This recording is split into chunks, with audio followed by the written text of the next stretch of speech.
Si tillë mund të themi që brenda aleancës kemi disa grup shtetesh të cilët synojnë ta marrin gjallë këtë, por pa prish këtë kohezion, por të tjera që kërkojnë ta përfshinë aleancën edhe në konflikte të cilët nuk janë objekte, ai që quhet NATO me disa shpejtësie, kemi me disa shpejtësi dhe këtu vjen pikpyetje disa gjëra. Rasti i Iranit është një vije kuqe për të, një vije kuqe që në një farë mënyrë kanë gjallë mosbesimin e shtetet anëtare të NATO-s, po dhe vetë NATO-s në tërësinë e saj ndaj çështjes strategjike e SBA-s, por sikundër edhe ka vendosur edhe pikpyetje lidhe me autonominë autonominë e vendeve anëtare të NATO-s, Bashkimit Evropian, autonominë strategjike të tyre për çështjet e mbrojtjes, dhe kjo mund të shihet edhe si një me presionit sa diplomatik, sa politik, të cilët i vëjnë këto vendet anëtare të NATO-s ndaj SBA-s, në mënyrë që mos lejojnë që ato të përfshihen duke aksesu dhe duke mundësu përdorimin e infrastrukturës të tyre logjistike në bazat e NATO-s, cilët janë në Bashkimin Evropian, qoftë Gjermani dhe por që të përdoren në bazat amerikane jashtë, në bazat amerikane jashtë, që janë ato që janë linjën e mesme, qoftë Bahrein, Katare, këtu me radhë, dhe kjo do të pasjellë rritë Kosovës.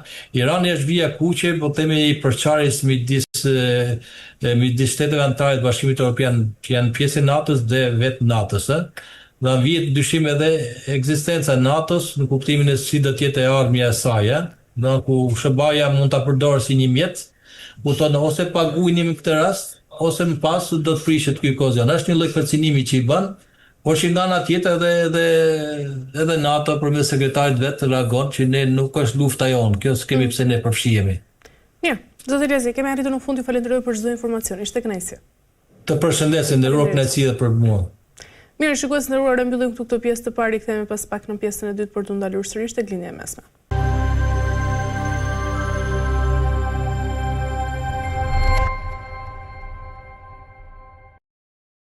Mirë, shikues të nderuar, jemi rikthyer tashmë në pjesën e dytë ku ndalemi ashtu si thash tek lindja e mesme sërish. Kam të ftuar në këtë pjesë të dytë analistin Rejsh Eurejt. Përshëndes kënaqësi. Përshëndetje, faleminderit për ftesën.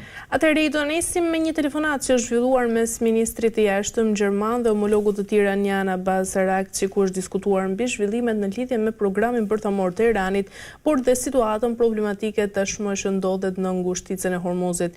Fillimisht si e ke parë dhe mendon se rritet roli i Gjermanisë si një ndërmjetës, le të quajmë pra në krizën mes Iranit dhe Shteteve të Bashkuara të Amerikës, dhe sa reale është edhe kërkesa nga ana tjetër që Irani të heqë plotësisht dorë nga programi bërthamor? Praktikisht, në qoftë do të referohemi edhe ngjarjeve të fundit të ndodhura, kemi një eskalim të situatës. Dihej që armëpushimi ndërmjet Iranit dhe Shteteve të Bashkuara të Amerikës do të ishte i brisht. Absolutisht, kur kemi të bëjmë me situata të tilla, kërkohet ndërhyrja diplomatike e të gjitha forcave, pra të gjithë aktorët e mundshëm diplomatik. Dhe absolutisht, nëse do të referohemi Europës si forca më e madhe politike e Mersi nga ana e vet do krijojë një formë kontakti për sa i përket marrëdhënieve me Iranin, duke qenë se kemi të bëjmë me një tensionim të marrëdhënieve me SBA, pra SBA-ja është deklaruar që nuk do ofrojë më mbështetje ushtarake për Gjermaninë, po bën tërheqjen e trupave të saj nga bazat në Gjermani, kështu që teknikisht kjo mund të shikohet edhe si një lojë politike nga ana e kancelarit Merz për të krijuar një lloj ure nëpërmjet Gjermanisë edhe Shteteve të Bashkuara, duke përdorur si katalizator Iranin. Kështu që është totalisht lëvizje politike e justifikueshme. Por nga ana tjetër mendon se po vepron dhe Gjermania në një mënyrë të pavarur, apo kemi një linjë të plotë tashmë me politikën amerikane? Atëherë, ne do të bëjmë një pyetje, se shumica e opinionit publik janë fokusuar tek konflikti, tek destabiliteti, tek rrëmuja që po ndodh në botë në këto momente. Po sikur ky të jetë me të vërtet plani i Shteteve të Bashkuara. të duket kaotik, të duket i paparashikueshëm, të duket sikur po merr vendime të nxituara. Do të kemi parasysh diçka që 20% e naftës botërore rrjedh nga Hormuzi. Nga ky 20%, 75% e merr Japonia. 60% e merr Kina. 60% e merr India. 50% e merr Kina, edhe Europa me një pjesë të konsiderueshme nga Hormuzi. Çfarë do të ndodhte nëse Hormuzi do bllokohej totalisht, siç është në kushtet e tanishme? Qartë. Nafta do bllokohej. Vendet do merrnin vendime të nxituara politike për të shmangur katastrofën ekonomike, sepse ajo që ne duhet kemi parasysh është që nafta ekziston në botë, por është e kontrolluar. Rezervat më të mëdha sot të naftës me një Hormuz të bllokuar i ka Venezuela, i ka Kanadaja dhe Shtetet e Bashkuara të Amerikës. Venezuela dhe Kanadaja janë direkt në influencën e Shteteve Bashkuara të Amerikës. Por ama ne duhet kemi parasysh edhe diçka tjetër. Ku do t'i referohen këto vendet botërore me mbylljen e Hormuzit? Naftës amerikane. Pra rritet tregtia me Amerikën, rriten parat e Amerikës. Vendet kryesorë që marrin benefitet nga Hormuzi janë pikërisht vendet të cilët kanë në kontroll borxhin e jashtëm të Shteteve të Bashkuara të Amerikës. Pra është Japonia, është Kina, është edhe Europa. Të gjithë këto vende tashmë janë të detyruar të bashkëveprojnë me SBA-n. Dhe pak a shumë, po t'i referohemi një tipologjie ekonomike, Amerika po i shet këtyre vende. Pra Amerika ka gjetur një lloj forme, po sikur Trumpi mos të jetë ai personi i irrituar, impulsiv që ne gjykojmë, po të jetë pikërisht personi i cili nëpërmjet kësaj formule ekonomike po vendos të uli borxhin e jashtëm të Amerikës dhe të rrisi ekonominë amerikane. Ndoshta, nëse ky skenar realizohet, ne jo rrezikojmë, por ne jemi dëshmitar të një skeme ekonomike gjeniale, ku nëpërmjet zhvillimit të tregtisë Amerika rrit kontrollin e vet. Pra duke mbajtur situatën në këtë lloj forme, me Hormuzin e bllokuar dhe duke mos i dhënë një zgjidhje ekonomike. Ky është skenar që është parashikuar edhe nga Europa, se në këto momente që flasim, Europa humb. Edhe pse merr 10% nga Hormuzi dhe 5% që është nafta ruse e bllokuar me embargo prej luftës në Ukrainë, kanë sjell një kosto 15% për Europën.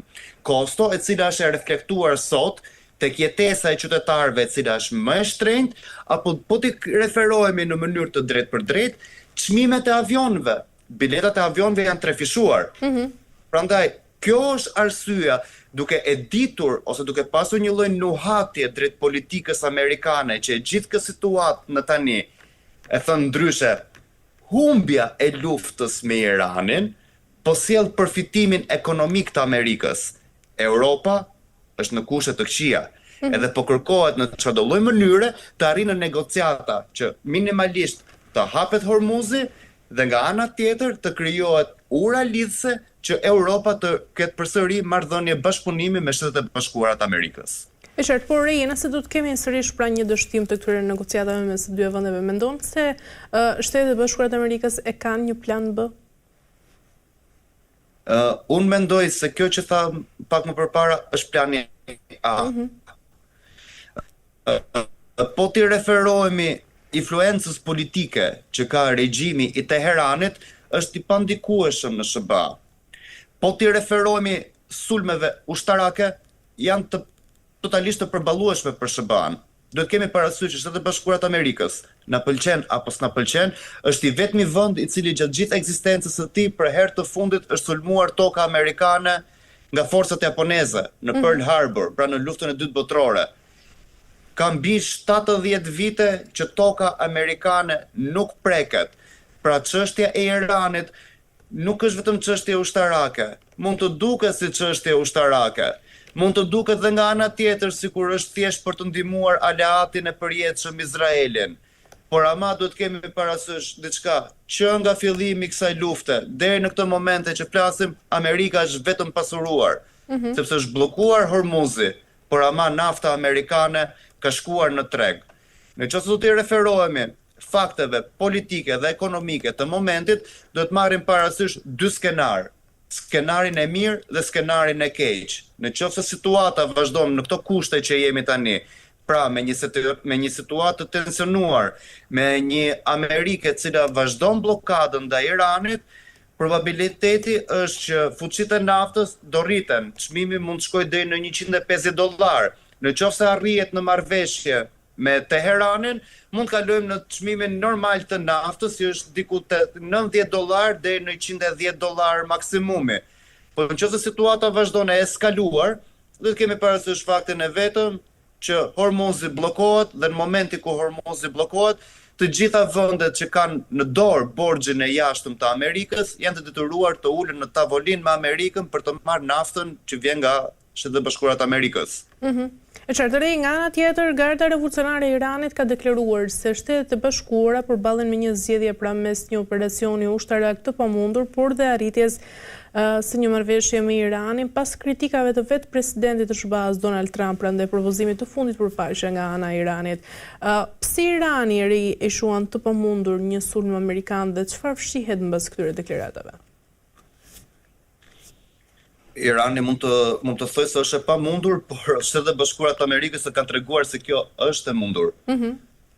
Do të thënë, e vetëm mënyrë se si Irani ka pasur një kundërpërgjigje ndaj Shteteve të Bashkuara të Amerikës është ajo duke çuar raketa në mënyrë masive për të tentuar për të mposhtur mbrojtjen ajrore që kanë vendet e flasim tani për aleatët e Amerikës, vendet e Gjirit Persik, Izraeli nga ana tjetër. Në qoftë do flasim për hapësirë ajrore që ngrihen avion, kjo është një ëndër iraniane, sepse praktikisht ka që nga qershori, kur u zhvillua konflikti me Izraelin, që u treguaj që fuqia e NATO-s, pasi kemi të bëjmë me të njëjtën teknologji të përdorur nga Izraeli dhe nga Shtetet e Bashkuara të Amerikës, është shumë herë më efikase ndaj asaj iraniane. Ne nuk kemi avion iranian të pilotuar. Kemi drone edhe raketat të cilat lëshohen me shumicë, pra old fashion artillery, do të thënë godit në mënyrë masive. Po vetëm kaq, nëse do të flasim për sulme taktike, për zhvillime teknologjike, Shtetet e Bashkuara të Amerikës gjithmonë kanë qenë përpara, që nga dita e parë e luftës. Por ajo që ne kemi diskutuar edhe më parë së bashku këtu, është asimetria e luftës moderne, ku për të mbrojtur kushton shumë herë më tepër se sa për të sulmuar. Por ama nëse heqim këtë fakt, nuk është se kemi parë ndonjëherë në një fitore ushtarake të Iranit, përveç disa dëmeve të vogla të bëra në baza në lindjen e mesme. Kështu që sado të thojë Irani, nuk mund të ta bëjnë, amerikanët kanë treguar që e bëjnë. Janë të aftë të bombardojnë, janë të aftë edhe të bëjnë sulme precizive, janë të aftë për të shkatruar infrastrukturën e vendit dhe janë të aftë madje edhe në qoftë se një nga ushtarët e tyre bie në tokë iraniane, siç ishte rasti pilotëve amerikan, t'i shmangin komplet gardën revolucionare dhe ushtrinë iraniane dhe t'i shpëtojnë ushtarët e tyre. Pra në qoftë të referohemi sulmeve ushtarake, në asnjë moment të kësaj lufte nuk është se kemi parë ndonjë fitore të pastër nga ana e Iranit. Në fakt, Rej, një tjetër zyrtar i lartë iranian ka paralajmëruar nga ana tjetër se Teherani do ta konsideronte çdo ndërhyrje amerikane në ngushtisën e Hormuzit pra si një shkelje të armëpushimit, pasi Donald Trump njoftoi se po planifikohet